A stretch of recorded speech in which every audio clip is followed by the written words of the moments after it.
Well, hello, you good people. Hi there, everybody. Friends, lovers. Thank you for joining us. This is 5 Minutes with Robert and Amy. Nasir. Hello. And you, and we are glad you are here. Today is Sunday, November 27th, 2022, the 331st day, 331 of this, your best year yet. You have got 34 days left. 34 days left to make this 2022 the year that was. There are 28 days until Christmas. How many until Halloween? Ha ha ha. Well, it's weird because it's less than a month. Less than a month till Christmas, which to me, even though it's still November, means, oh, you got your ghosty there. Very nice. It's the ghost of Christmas past, present, and future. Yes, yes. Well, we're in the process of getting all of the Christmas lights out. The tree is already up, but it hasn't been lit yet. And that means it's time to get all the Halloween stuff put completely away. I keep finding things, Yes, most of it was put away, and of course all the decorations were taken down. But some of it survived through Thanksgiving. I hope everybody had an outstanding Thanksgiving. A good friend of ours in the chat asks if we did, and the answer is yes. Yes. We had a heck of a Thanksgiving. We ran the 5K, the stuffing strut as part of the turkey trot. Yeah, we did pretty good. And we did pretty good. Yep. We did, well, some folks know we're not runners. So we've talked about 5Ks before where we came in like the last dozen people at the end of the race. Well, yeah. Not this time. No. Nothing like that this time. There was a particular year, I don't know, 12 years ago or something, we did it, and we came in, I think we were very last, or we may have been, because I had, 2 months prior to that, I had knee surgery. So I was walking on a recovering knee. Yeah, you had your ACL replaced with some spare parts from some other part of your leg. The patella tendon, as a matter of fact, with a couple of titanium screws. That's Yay, so cool. Technology. So cool that they do that. So yes, we had a great Thanksgiving. Watched America's Thanksgiving Parade, the downtown Detroit parade after we did that. And of course, the next day we celebrated our anniversary, 22nd wedding anniversary. We talked about that last week as well, although we have just 79 days until Valentine's Day. And for us, Valentine's Day is actually a season, so yes, it is. Never too early to think about that. And on that romantic note, I'm going to jump right in with what happened on this date. This date, November 27th, Pope Urban II orders the First Crusade. What a dweeb. What a dweeb. What a maroon. That's no way to live. In the year 1095, that almost rhymes with 2525. In the year 1025 on this date, Pope Urban II makes perhaps the most influential speech of the Middle Ages, giving rise to the Crusades by calling all Christians in Europe to war against the Muslims in order to reclaim the Holy Land with a cry of Deus Vult. God wills it. A maroon. That's a good description. It's a little more serious than that, obviously, but we'll get back to that in a minute. Also on this date, in 2005, so that was just 17 years ago, the band Aerosmith and the rapper 50 Cent headline a $10 million Bat Mitzva. In exchange for a multi-million-dollar fee, Steven Tyler and Joe Perry of Aerosmith and rapper 50 Cent took to the stage at New York City's famous Rainbow Room in the early morning hours of November 27, 2005 as headline performers at the $10 million Bat Mitzva of Long Island 13-year-old Elizabeth Brooks. On this date, according to the ensuing coverage of the event in the New York Daily News, guests at the Brooks Bat Mitzva began their celebration unaware of what lay ahead when a soprano sax player who looked suspiciously like Kenny G turned out, in fact, to be Kenny G. The bizarrely star-studded event was only getting started. In the hours preceding the appearances of Aerosmith and 50 Cent, former A-list stars Don Henley, Stevie Nicks, and Tom Petty, they're all A-listers. I don't think they ever stopped being A-listers, all graced the stage at the Rainbow Room, entertaining guests who had been given gift bags. Gift bags containing upwards of $1,000 in personal electronics, including digital cameras, that 50 Cent's bodyguard reportedly tried and failed to stop guests from using to snap keepsake photos of the event. I just love this. Within days, however, those photos had appeared on numerous blogs, along with thousands of snarky comments. The father, who spent $10 million celebrating his daughter's coming of age, was defense contractor David H. Brooks, CEO of DHB Industries, a Long Island company that manufactured body armor for the United States military. 2 years after the lavish event, Brooks was served with a 71-page federal indictment, including charges of insider trading, tax evasion, and raiding his company's coffers for personal gain, including the $10 million he used to pay for his daughter's lavish Bat Mitzva.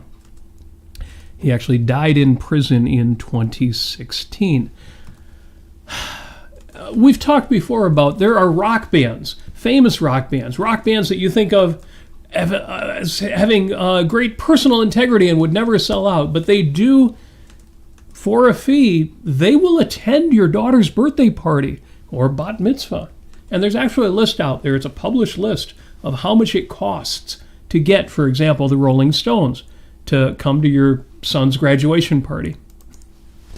So to me, there are several lessons in this, one of which is there is great fun to be had if you get really, really rich. But only if you do it virtuously, considering the sad end of David Brooks.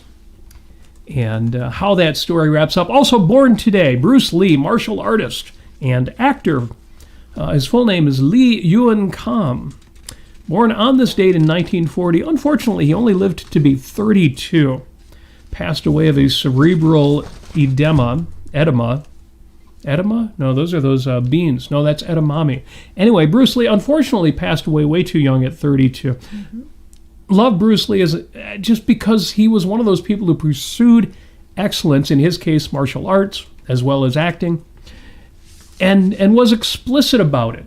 I've linked in the show notes to some of the Bruce Lee quotes that I love. Don't fear failure. Not failure, but low aim is the crime. In great attempts, it is glorious even to fail. Or one that really hits home for me, Bruce Lee says, be happy, but never satisfied. I love that. Love that, love that. I found another one here that I had to print separately because I found it later. If you think about this one, if you spend too much time thinking about a thing, you'll never get it done. Amy, you'll remember when we had the great fun with Sean on the show. And he said one of the bits of wisdoms that he had growing up was, who was it, his father, who used to say, time to shoot the engineers. Oh, right. That's what it was.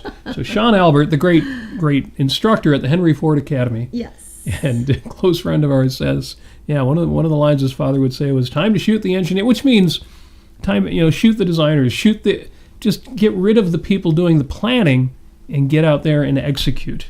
So I thought of that when I read that Bruce Lee said if you spend too much time thinking about a thing, you'll never get it done. Good advice against overthinking. You need to do the right amount of thinking. Yes. Love that. It's also Jimi Hendrix's birth date, another man who died way too young, even younger than Bruce Lee. Of course, a member of the 27 Club, so we lost him at age 27. His performance at the Monterey Pop Festival established him in the U.S., and he is especially known for playing at Woodstock, where, among other things, he played the Star-Spangled Banner. And finally, because I'm doing this one quick, it's International Shift Worker Sunday. But my shift is up. I've got to punch the clock. That's right. My shift has come in. Well, we're going to talk about that, because we're going to talk about the Monday through Friday, living for the weekend, everybody's working for the weekend attitude in life. I have a lot of respect for shift workers. I have a lot of respect for the 9-to-5ers. My daughter is a shift worker, although she works an afternoon, evening shift. A lot of these folks are the people who keep the wheels of the world turning, and they have all of my respect. So if you are a shift worker, if you're 9-to-5, or if you have a job that is sometimes feels like a bit of a grunge job, believe me, you have all of my respect. The world's work must be done. Yes. Yes. And with that said, what are we watching this week? Or what are we listening to this week? Oh, I'm just listening to a lot of things. You've been listening a lot. I catch you with the AirPods, and somebody recently asked, once again, best headphones or best earbuds. Well, I mean, I listened to Barry Weiss's newest podcast. She was basically interviewing this person that she disagreed with regard to psychology, and specifically to extremely tricky cases where you see people who are schizophrenic out on the streets with, homeless people. And, they may be doing things that are a danger to themselves and others. Or they may be not being peaceful or disrupting, traffic or whatever it is. And so she, they were both grappling with this idea of like, how much is too much, psychological medication, and, how much is too much is being institutionalized, and there is a new concept that kind of is sort of coming out of the woke attitude, the very subjectivist way of saying, well, if you are schizophrenic and if you hear voices, hear those voices, more power to your voices, I suppose. Is it better or worse to take modern philosophy seriously? Is it better or is it worse to be a hypocrite if you're also a subjectivist? Yeah. Or if you take subjectivism to the nth degree and say, well, if that's what you're experiencing, that's real for you. Yeah. Ugh. Yeah. But I mean, I can understand. I mean, this is the thing, is that in a lot of this, a lot of these bad ideas, there is some type of little tiny kernel of truth. Mm-hmm. And they talk about that kernel of truth. Good. And they kind of bring that together, and they kind of end, I think they ended agreeing a little bit more with each other than not. So that was really good. The guy that she was interviewing, whom she disagreed with, had a rather sloppy epistemology, if I may say. He was one of these, folks that say, well, I'm not so sure if we can get at certainty here. It's all very much a gray area, and, things we really can't know the truth, and blah, blah, blah. Well, it's really hard to pin down that type of person. And Barry Weiss, to her credit, was trying to be very specific, talked about specific cases, talked about people she knew and loved who were in trouble psychologically. And, he... you could see him kind of squirreling out, trying to weasel out of things and play the uncertainty card. And that was sad to see because, if you do that, I mean, there's a lot of reasons why that's unfortunate for a person to allow themselves to think that way. But, of course, you don't want to be dogmatic, but you want to find some sort of principles in your thinking. And we're actually going to be talking about thinking rationally today, and how much fun that is. it is exactly what I want to talk about. And Barry Weiss, I've mentioned before, great to listen to. If you don't already know, formerly New York Times editor and essentially left the NYT because of woke. Barry is a woman. Name is spelled B-A-R-I, Weiss. Mm-hmm. If you're not already listening to that podcast, honestly, by Barry Weiss, give it a listen. You will be surprised how good it is. And it's not just Barry Weiss talking or interviewing, but she has other guest hosts on. It varies, but it's got that one common denominator, is that it is a relentless pursuit of the truth. Yes. It is, and Barry Weiss will have people on whom she disagrees with, but who will bring things to the table that she wouldn't otherwise have had. I haven't heard this latest interview, but my gosh, the few before that, especially on the theme of the recent elections, fantastic. Not in the Peikovian sense of fantasy, but just outstanding. Peikovian fantasy. I like that. It's one of the endearing things about Leonard Peikoff, but you've got to know it going in, that he uses the word fantastic to mean pertaining to fantasy. So he will say that Immanuel Kant had a fantastic philosophy. Well, he doesn't mean it was really, really good. He means it was complete fantasy, has nothing whatsoever to do with reality. In the chat, incidentally, Petya, because we mentioned Bruce Lee, So her favorite Bruce Lee quote is the one pertaining to be like water, which I had thought about putting in my notes. So let me bring that up real quick here.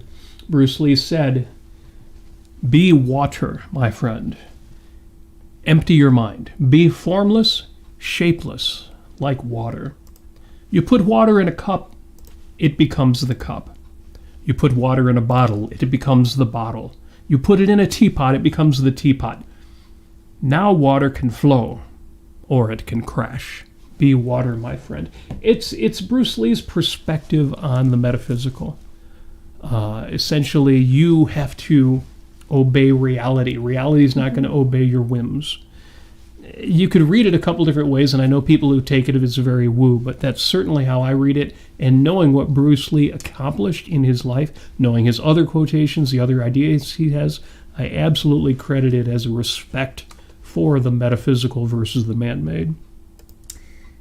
Nature to be commanded must be obeyed. Damn straight. Francis Bacon, that Ayn Rand used to use as her standing on one foot about the metaphysically given. Love that objectivism on one foot.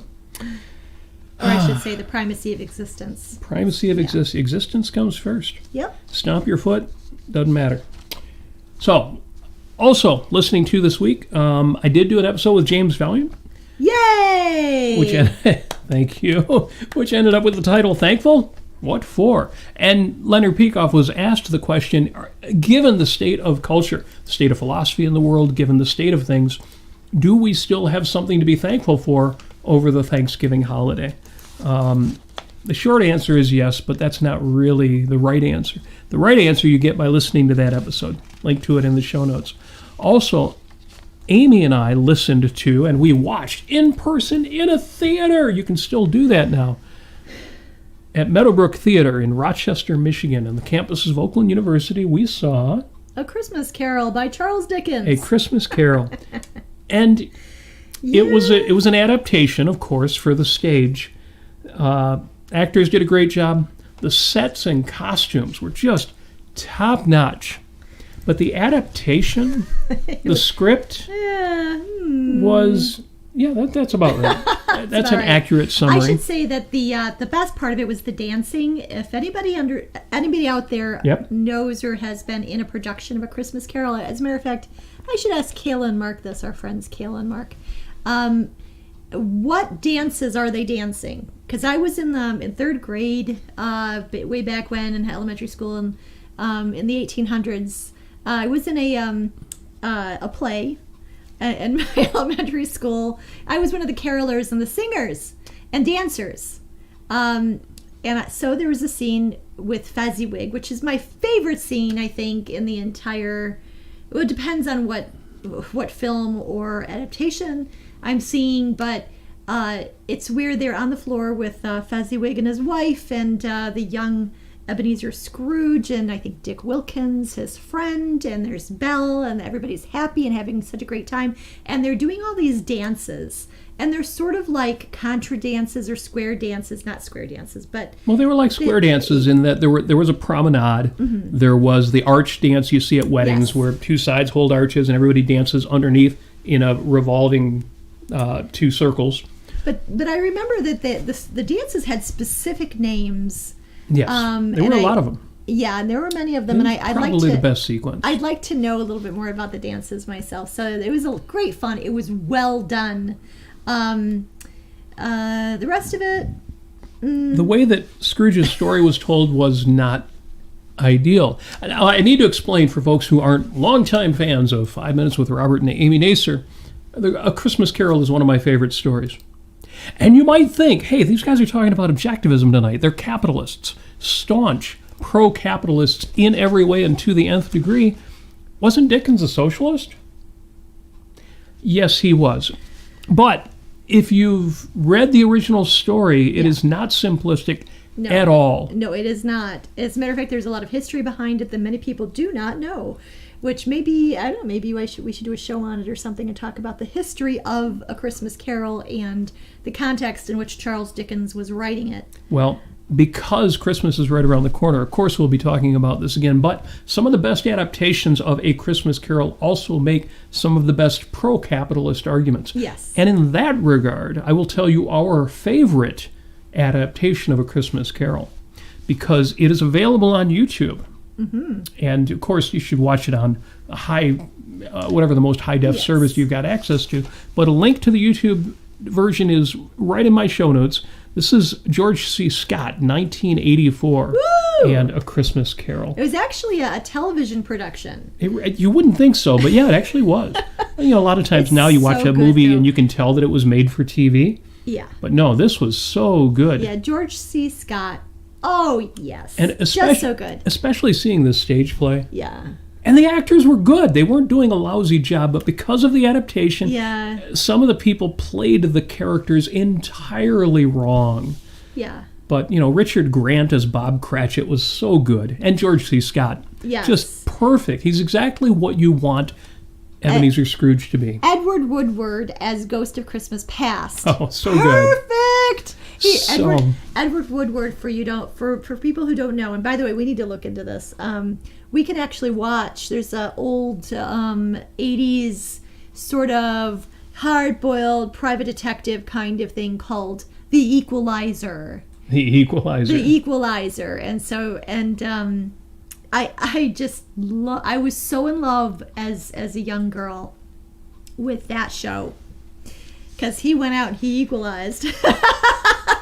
he made those wrongs and turned them right, and he brought justice to those who were innocent and who were suffering. So darn right. it was so good. Anyway, Edward Woodward, I love. Excellent. Oh, good to see Jennifer in the chat. Yes. And Scott says, maybe by way of explaining this, it's local theater. Well, it is local theater, the Meadowbrook Theater, but it's a beautiful theater. Yes. It was a beautiful production. This was not. This it did is not a have professional It did not have the feel of local theater. No. But I can tell you that our favorite local theater, the Inspire Theater in Westland, Michigan, although they are not as well funded, we'll put it that way. I won't say less professional. They're just not as well funded, but they would have done a better job. They would have better job. They would have chosen a better adaptation. But Yes. Scott also mentions that he played Michael Banks in Mary Poppins. Mm-hmm. And I actually have a quote from Mary Poppins in my show notes.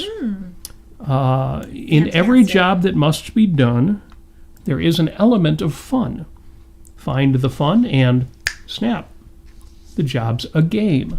Aww. Or another version of that is find the fun and the job's half done. Yes. And I'm going to relate that to what we are talking about today. Mm-hmm. Because in a chat on the internet, somebody said to me, how do you enjoy objectivism? And that someone was you, Amy. Yes.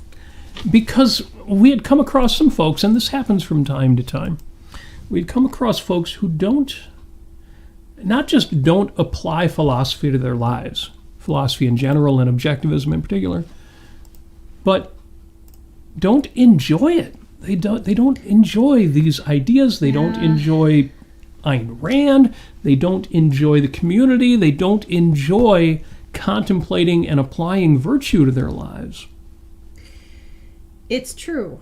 And we actually had a friend, we just learned, it's been some time since I guess he passed away, but we had a friend or an acquaintance or however, a local objectivist acquaintance who passed away recently, and it was sad because I kind of wanted to know how he was doing. He was, one of these more stoic folks, very, very stoic. And he went to extreme lengths. It will almost sound like parody if I say to what lengths, but this was an intelligent, well-considered person who went to extreme lengths to spread these ideas. Well, to the point where he was not understanding proper context when conversing with people and not being appropriate. There is no question that in some cases he was doing more harm than good. But the point is he had studied these ideas, and he had found every resource he could and read all the books and listened to all the tapes and done all of the things, and it just didn't seem to be doing much for him. No. It didn't seem to have any And we would joy. invite him over for, for Christmas, for our Great Lakes Objectivists, and He came a few times, and we went to his events. Mm-hmm.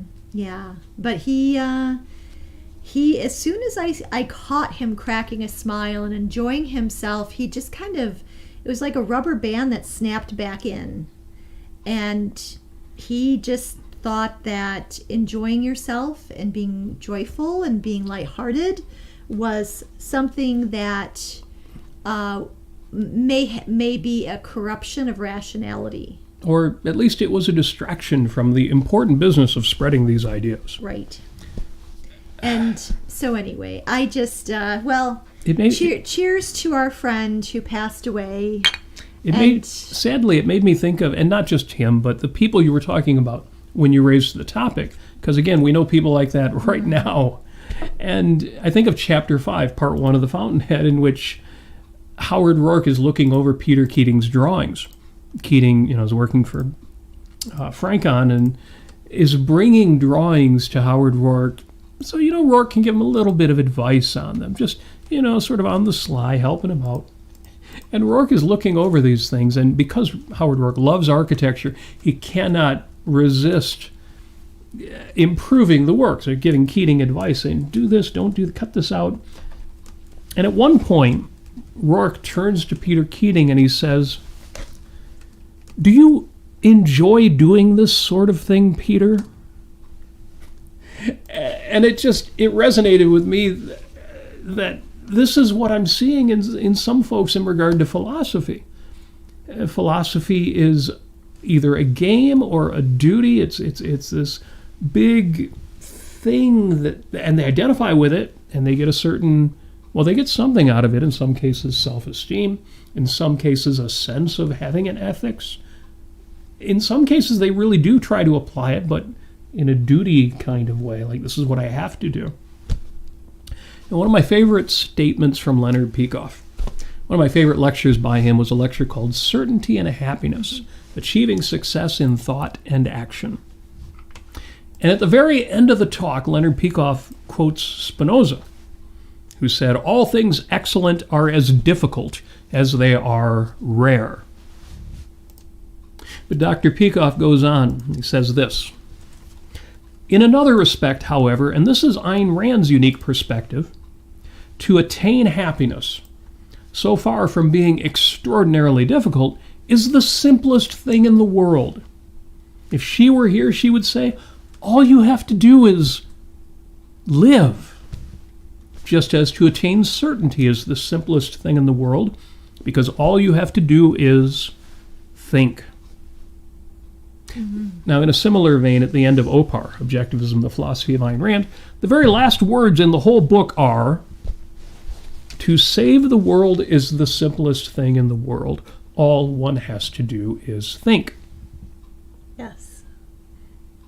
Now, if you put those two conclusions together, from Certainty and Happiness and from Opar, this implies that living your own best life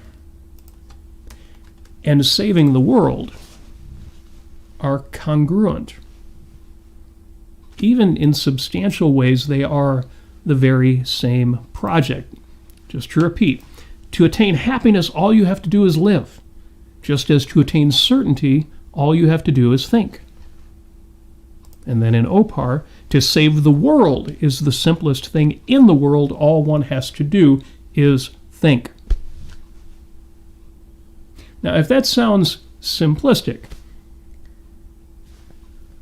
remember the words of the great Katharine Hepburn, who said, I never lose sight of the fact that just being is fun. I like that. Yeah, because I would think that, like our late friend, he would say, yes, think. And I would say, well, think about what? Politics. Wait, what about your own life? It's good enough for now. Yeah. It just, golly, can I just quote him real quick? He once said, after being offered a whole a cornucopia of, welcome. Food and we've got and whatever treats we had drinks that night. We got beverages or soda. I think we got a bottle of wine. There's pizza in the kitchen and da da da da da da. And he turns to us and he says, "All I need is a chair and a glass of water." And it's amazing how he could say that in a way that implied all that any of us should need is a chair and a glass of water. And he didn't say it mean or angry or anything, just completely stoic. Totally. I mean, yeah, no twinkle in his eye, Yeah. no little tiny grin, nothing. We're not here to enjoy ourselves. I think we were watching a movie, or it was an Objectivism, maybe one of Leonard Peikoff's talks that night. And so we were all settling in, something to eat and some place to sit and something to drink, and all I need is a chair and a glass of water.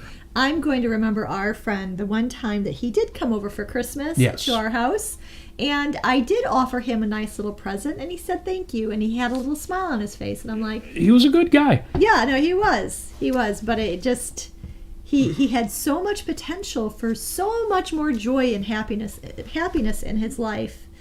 What did Katharine Hepburn say again? I never lose sight of the fact that just being is fun. Yes.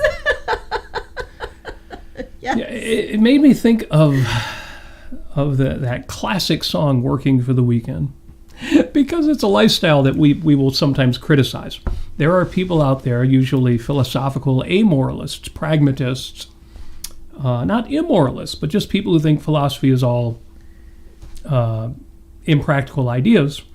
And yeah, you've got to get out there and work. You got to go out there and do your Monday 9 to 5. But what we're really living for are the evenings and especially the weekends. Everybody's working for the weekend. And it occurred to me that there are Monday through Friday objectivists out there. There are objectivists who are, kind of living for the guilty pleasures that come after being productive and being honest and having integrity and applying justice and doing your work with pride, and then you go home and play video games, or you go out drinking, or some people do this right, where they'll play video games with a reasonable percentage of their time, and it's one of their values, and they enjoy it and they pursue it, and it's not a guilty pleasure. It's one of their values. Or they go and have a drink and they enjoy the alcohol and they enjoy the restaurant and they enjoy the experience, and they're not out there to get drunk. They're just enjoying their values. But it completely misses the point of objectivism, and they carry over the patterns that they learned in Judeo-Christian ethics. That it's duty means that you obey the commandment without thought, without integration, without question. And you do this, and you think, well, I'm a good person because I obey rules. Or in the best case. Yeah. Because you're right, there is that kind of corruption out there. But there are a lot of Dominiques out there. That's true. A lot of people who say, well, objectivism is true, but the world isn't like that. And maybe not metaphysically, maybe, but I mean, in terms just of working for the weekend and being mindless on the weekend, right?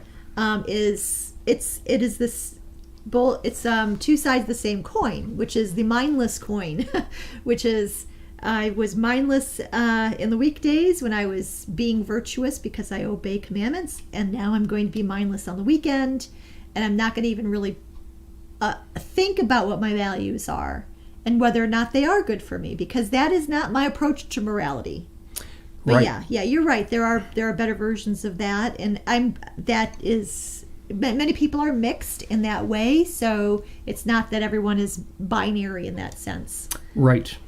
We did an episode called Ethics Without Scarecrows.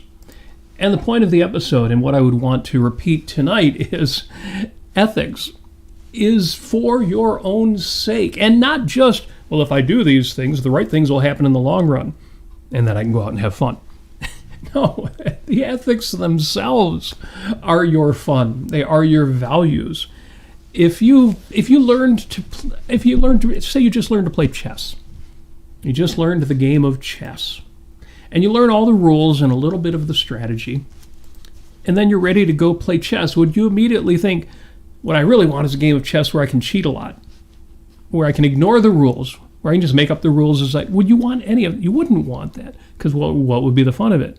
And who would want to play with you? You wouldn't even want to play with yourself. I guess that's not the right expression, but if you just said, yes, let me learn the right way to do this and then do everything wrong, well, try applying that to your life. No, the reason you want to be rational, the reason why you want to practice the virtue of rationality is not so that I'll get a good job, I'll make a lot of money, I'll do the right things, I'll have a nice house, and then I can go out and have some fun. Or I won't really enjoy that, but at the end of my life, at least, I can look back and say, oh, yes, that was a virtuous life. None of that. The reason to be rational is because it gets you what you want now and then. Mm-hmm. And it's not just about getting what you want in an emotional sense, but about achieving your actual values. Keeps you in touch with reality, the place where you will achieve your values. Well, it's your number one tool of survival and flourishing and valuing is reason. And yeah, it's thinking. And the same thing with honesty and integrity. Yeah. Never having to think twice about your own motives or your communications with other people. Never having to think, well, should I tell the truth? Or should I be honest with myself? Should I live my own values? But knowing in advance, if I do this, I will get the right results. In reality, because I'm being true to reality. The same thing with productiveness.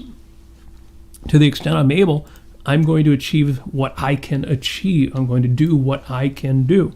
And we got friends across the spectrum, people who are enormously productive. Some people are at a point in their lives right now where they're not able to produce, at least not in the market. But to the extent that you can, knowing, yes, I'm doing the right things for my own sake right now. This is right now where I want to be, doing what I want to do, making things happen, earning my self-esteem. The same thing with justice and independence, and especially pride, which is moral ambition. Well, but not for the sake of having self-esteem. Right. That is the end result, and that is the reward. But just in the moment, to have pride in the moment, to be able to stand up straight and say, I'm doing the best I can. Yes. Well, that is excellent description or illustration of what you can do with the virtue of pride and understanding where you are at in life and knowing yourself and knowing your values. I do have some things that I wrote that I'd like to go over. Because, I asked, I don't know, it was a couple days ago, and the question was, what was the question, Robert? Now I'm forgetting. In relation to how to enjoy objectivism. Yes, how do you enjoy objectivism? Enjoy it? What? Isn't that just used for fighting? Fighting? My first reaction, was I enjoy it very much. But yes, it was exactly the right question to ask. Because I thought about this and I thought, you know what? Do I enjoy objectivism? And I'm like, hell yeah! I mean, if I hadn't discovered Ayn Rand's philosophy, there wouldn't be a lot of joy in my life. And I really mean this sincerely. There was a point in time in my life where it saved me. Hate to be sounding dramatic or religious about this, but it really did save my life. It really led me down a path in life that brought me success and happiness and amazing relationships and amazing values. And what it really brought was the emphasis on reason and a specific definition of it, and a whole book on epistemology, and a whole book on, and so much writing by Ayn Rand with regard to morality, but not just that, but Leonard Peikoff's Opar. It brought to me a sense of what rationality looks like as a method, and that I can use it. And this is something that I can, I can make a habit of. I can automatize it, and I can use it as my most powerful tool that I have, which is reason, and being a proponent of rationality. Sorry, guys. I'm just so you know, I have a bit of a sore throat and a bit of a cold today. So just want to let you know, I did actually drink some nice ginger tea here from my ghost mug, but yeah, what how is it that I enjoy objectivism? Objectivism allows me to enjoy everything, because it really emphasizes the fact that I can not just gain values, but I can understand why I like them. I can understand how to get them. I can understand. I could describe them for you. I can, not every value that I have, but I can at least introspect and have that epistemological rigor where I can tell you why I like something and why I am doing what I'm doing in terms of my career, why my career is meaningful to me, why my marriage is meaningful to me.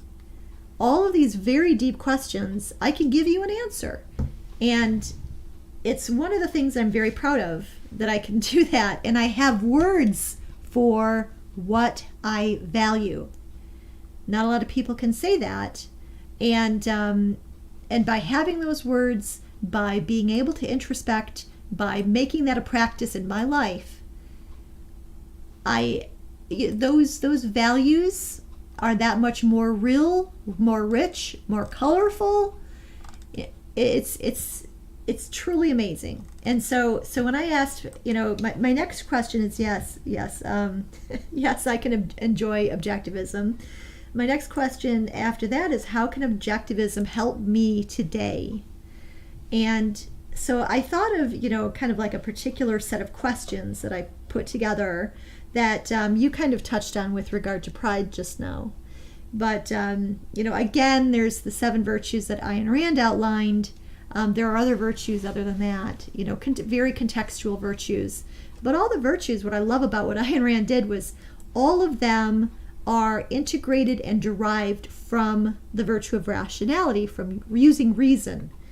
So, and then they're just different perspectives on your relationship to yourself and to reality and to other people. It's really amazing. And your relationship to your purpose and to your relationship to your self-esteem. And it's just wonderful. So yeah, the question is there a particular virtue that I can focus on today that's going to be helpful to me? What if I have, if I'm working with somebody who I don't like at work, what virtue is going to help me there? Number one is clear thinking, is rationality, is a good reality-based method of cognition, because I need to identify what I don't like about this person and why. What is it about this person that I don't like and is not working for me in terms of being able to be in a context where I'm being productive and I'm trying to do really good things? How is it that they are an obstacle to me? And then you can go into all sorts of things, not just productiveness there, but justice is a really good one in terms of relationship to other people. But say for instance you have a completely opposite experience, and you're working with somebody, or you have somebody, a friend or whoever, that you really, really love, and you really want to let them know it today. And you feel that they've done a wonderful thing recently, and you want to apply justice to that. You can be just to them, and you can tell them why exactly you like them and what you liked about what they've done recently, and let them know that they should be proud of themselves. That is also justice. Yeah, we did a whole episode called Compliments. Yes. On compliments. Yes. So depending on what your life looks like that particular day, take some time in the morning and ask yourself, what particular virtue can I focus on today? What's going to be most helpful to me? Do I feel like I'm swimming a bit here and I'm needing to look at my life a little bit more long term? There's you can focus on integrity. Am I journaling today and I need to integrate my life with new ideas and plans? You have integration there to do. How is my introspection? How is my relationship to myself and being honest with myself? Do I need to understand thoughts and ideas and experiences behind the emotions that I'm feeling currently? Do my emotions feel vague and foggy? And do I need to put in that work? How are my values? Do I understand why I have them and why I like them? What can I do to make my values even more rich than they are, to understand them better and to make them more meaningful to me and to have more of an emotional connection to them? How is my purpose? Do I like to do what I do in order to be productive and to gain wealth? There you go. So, how can I have fun with objectivism in terms of relationships? Can I plan an intellectual gathering where I enjoy the company of friends? Yes.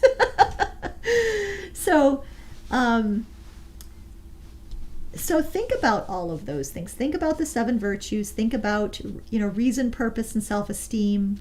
Those are Ayn Rand's 3 major values in life. Think about, things that other things, other forms of inspirations. Make those integrations. Don't be afraid of your own thoughts. Don't be afraid of your own values. Think about them and understand why they're important to you and why you are important to you. That really is the crux of it. When Ayn Rand talks about selfishness, that's what I mean. Why are you important to you? You need to understand this. You need to know this. You need to make it explicit. And you need to be a champion and an advocate for yourself. Damn right. Thank you. So this is philosophy as a tool versus philosophy as a weapon. Yeah. Or a balm. Or a hair shirt. And philosophy is a great weapon. It really is. That is, ideas can be great weapons. I don't mean to say you should never fight or you should never engage in politics. There's a lot of work to be done in politics, including a lot of fighting. But philosophy is primarily a tool. These ideas are for your own sake. And if it ever feels like ideas don't fit, as if you're wearing clothes that aren't really yours, you're wearing ideas that don't fit you comfortably. Mm-hmm. Reconsider what the ideas mean to you, what your understanding of the ideas. When you study philosophy, you should be looking at, is this true? And what does this mean? What's the connection to reality? What's the connection to my life? Yeah. Which should be the same question if you feel like your life isn't connected to reality. If you feel alienated from the way things are. These ideas, the ideas of philosophy, I would say the ideas of objectivism, should be the ideas that establish those connections. And when there appear to be contradictions, you can then understand, well, the problem is usually the way that our current society is oriented, the way that our culture is running, has a contradiction in it. There's nothing contradictory in my ideas. And so when it seems, for example, that doing good things, practicing virtue, living by my ethics, leads to self-sacrifice, doing the right thing does not lead to the right results, virtue doesn't pay, it's time again to ask, well, am I really understanding these ideas properly and applying them in the context of, yes, the way things are right now. This stuff isn't some floating ideal out there that you then try to live up to and, you fall short, but that's because the ideal is disconnected from reality. These are your ideas. These are my ideas. These are my tools in my toolbox. Words are first and foremost the stuff of thought, communication. Words are tools before they are ever weapons. Ditto concepts and propositions and ideas and theories and ethics and philosophy. This is all for you. This is all your stuff. So yes, even when I do politics, which I do more than I think some people realize, the point is to do politics right, to be as effective as I can for my own sake. Yes, Jim says over on Facebook, a sad thing about many people is that they believe that values are the same thing as quote, morals. Yes. If a person thinks that, it seems to me that they will be psychologically prevented from pursuing values because they think of values as a duty or maybe as impossible to achieve. Yes. Yep. Yep. Absolutely. And I just want to give a shout out to Linda Cordair of Cordair.com. Cordair.com. Yay! You know what? You can talk, Linda loves talking to you. She loves talking to everybody, and she wants to help you with your values. That's true. And she wants to help you actually get what you most love. And all of the amazing artwork, sculptures and paintings, and otherwise in their beautiful Quent Cordair fine art gallery. And that's true. If there's any time of the year that it's appropriate to tell yes. people, if you haven't been to Cordair.com, you are missing out. Yes. Even if you don't buy any art right away, even if you never buy any art, it's just a beautiful place to be. Go to Cordair.com. But yeah, drop Linda a line anytime. She's available. She'd love to talk to you in terms of getting art into your home or into your business or as a gift. It's very important to have art. It's very important to have those very positive metaphysical value judgments that so many artists have put together. So much talent and such a benevolent view of life that you can have in your home. So reach out to Linda at Cordair.com. Yeah, Linda's great. She's not a salesperson. I mean, of course, she's selling amazing pieces of art, but no, she's a consultant. She will help you figure out how to put this stuff in your life. Yes. And she doesn't want to sell you art if you're not going to be happy with it. Right. But when you see it, you will be happy with it. Yes. So yes. Usually closer to Christmas, we like to share folks out there who are doing work that you can capitalize on for your holidays. Yep. And also I want to say hello to Robin, who is in the chat on YouTube. He says, yes, thinking about politics, not a good idea. If happiness is what you're after. Yeah. But, well, I'll tell you what. It's the reason why in my notes I actually wrote, do politics right. Yes. Everything political you do, from going to the voting booth to chatting with your friends in real life to talking to people online, whatever you do in politics, sending money to organizations you support, it should all be good. Mm-hmm. If politics is making you miserable, figure out what aspects of it is, following the news or listening to people rant or going to particular websites, and cut all of that out. You should be doing politics, but you should be doing it for your own sake and only to the extent that it is a value for you. I know people who say, well, the world's falling apart, I have to fight. No, you don't. And that attitude isn't going to do any good unless you can say, I fight because I love the ideals in politics, and to the extent I can have a little impact on that, that's what I'm going to do. But I know people who go into it with the sense of, I have to fight, and if I lose the fight, it was all a waste. And that is the wrong way to do politics. I don't think anybody who's effective in politics, including people who are on the political stage, people who are working very hard for cultural change, I don't think any of them have that attitude. The fight has got to be an end in itself. Mm-hmm. You've got to be able to get some value from that. Yes.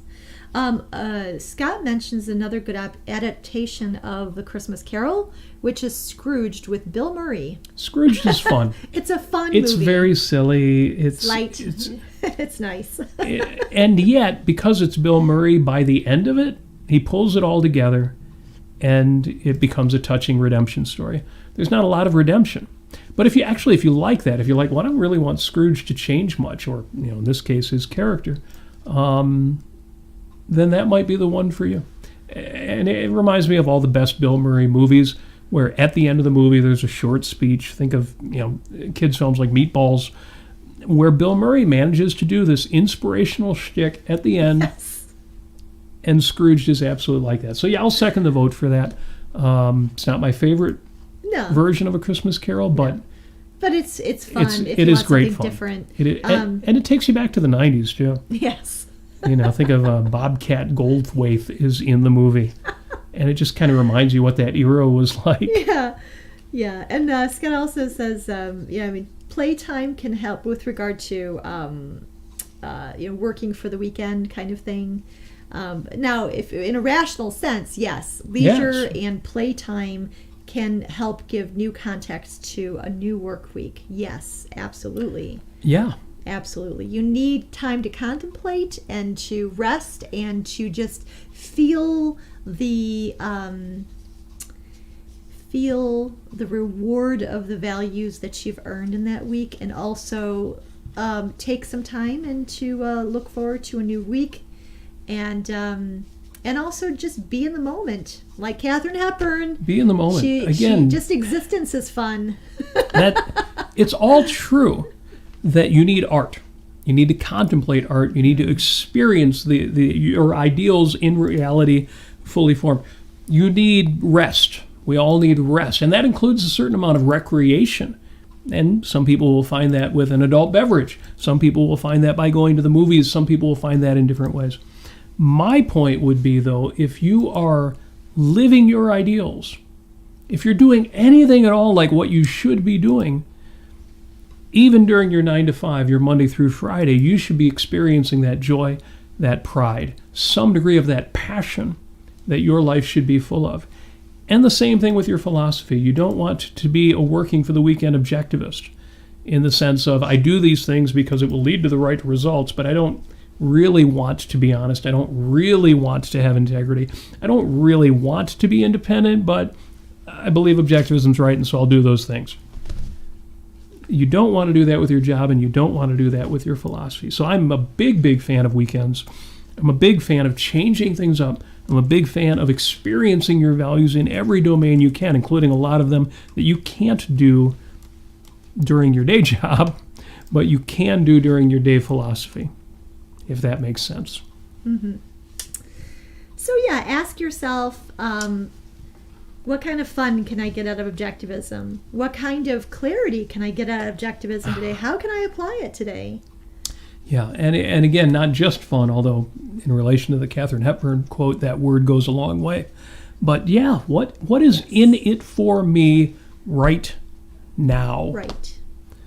Because it's going to do you no good if you reach age 97, sitting in that rocking chair, look back and say, I didn't really enjoy it, but I'm proud of what I did. That's not enough. Yeah. You need to be way, way more selfish than that. Yes, what was Mary Poppins' line again?